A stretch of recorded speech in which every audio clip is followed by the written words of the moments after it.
So Zoe was breached. We found out on week 37 that her head was in my rib cage and her feet were not where they're supposed to be. So we tried doing lots of stretches, and my sister-in-law Anna is amazing, and she's a doula and she's so cool. And she helped me a ton, but Zoe just did not want to move.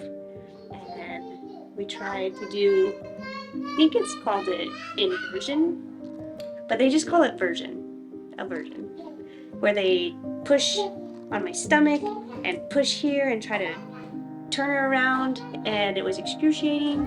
Good morning, all. Mm-hmm. Zoe, you punk.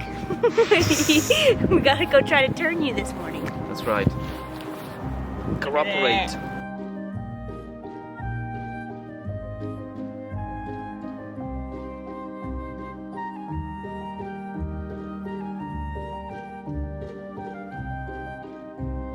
And it didn't work. So we had to schedule a C-section on Wednesday, the 25th of January, for us to get little Zoe out safely. We had to be at the hospital at 10. Yeah, Mom was here, Nana was here, because it snowed. It had snowed all night. Mm-hmm. Yeah, it was really cool. And so we went out and we played in the snow with Liam and had some, I didn't have breakfast, I couldn't eat. And we had some breakfast. And then, yeah, Anna and Jacob came over with all the kids to play with Liam while we left, and loaded up and left for the hospital. Yeah, that day. Yeah, seems fast, but also like slow at the same time. Yeah. We were there 2 hours before the scheduled C-section, Yeah. and actually it was our delay because we were waiting for the anesthesiologist, Kevin. When it starts, it went by really fast. Yeah. So yeah, we're waiting, and I get changed, and the nurse Heather comes in, and she was amazing. She was with me like the whole time basically, and gives me my IV, and she did a great job with my IV. And we're waiting, and the time's drawing closer, and every time I look at the clock, my palms start sweating, and I'm super nervous. And they come in, and Kevin comes in and said it's time to go, and Hello. It's almost time for you to have a girl. That's right. so yeah, walk into the OR, super bright, really small table, machines everywhere, nurses are chit-chatting and going about their prep, and they set me on the table and tell me about what's about to happen with the spinal, but I'm shaking so bad. I'm holding on to the nurse LaDonna, and I'm just like shaking, and she's telling me it's okay, it's alright. And they're asking me questions and I have to answer, and my voice is quivering, and it's really intense. And I was really scared, and yeah, start getting more and more numb. I'm just laying there all by myself, Stone's not in there.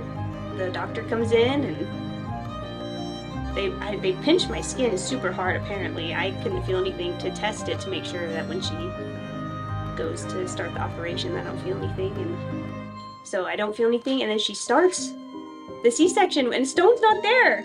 And so I'm just all alone strapped to this table, like getting cut open, and I'm shaking. And then yeah, you walk in. Yeah, they came when it was time. They came and got me. And I was like, all right, you know, I've seen plenty of operation as a nurse before, but this is the first time where it's a family member. Not just So- a family member. Yes, it was a special family. Anyway, so in some ways I was kind of prepared, in some ways I was not. But yeah, so I walked into this cold room, and It's very cold. actually they already started cutting. I was like, oh, okay, and then I just kind of walked past that and came to you, just sit next to you, and just. I don't even really remember. I just remember grabbing your hand, and then you said that I was squeezing too tight. Yeah, you were seriously about ringing in my finger. I was like, oh, I switch my ears. Don't make me laugh. So, yeah. Yeah. Yeah, and then the whole thing lasted 10 minutes. That's what Kevin said. Kevin was very encouraging. He was like, tell me what was going on. He had a very soothing voice. But then they got the butt out. She came butt first. And I said, is it a cute butt? And you see her butt. Oh yeah. Legs coming out. Is it cute? Yeah. Super cute. Cute butt.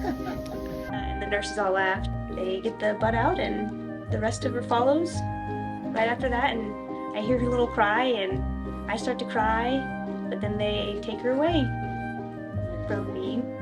And that was really hard. And Stone goes around. He's allowed to go over there. What was that like? Yeah, I basically just follow the baby to this warming place where they suction her nose, her mouth, get the fluid out, and Dr. Fink, he came and assessed the baby and did a really thorough job, and Very thorough. and was Lasted forever. looking at the time because they have to check the baby for so many minutes before bringing it back to the mom. I was like, okay, come on, like you know, but they did what they had to do, and I was grateful for that. And finished looking at Zoe and making sure she was okay, and they brought her back to Shannon, put her on her chest 6 minutes. in 6 minutes, 6 minutes. and so we snuggled for a long time. Yeah. Long Yeah. time. It was the whole rest of the time they were stitching me back up, and I was able to have her on my chest, and yeah, it was really good. It was super awkward angle trying to hold her, but we did it, and then they sewed me back up. They took me to the room, to the recovery room.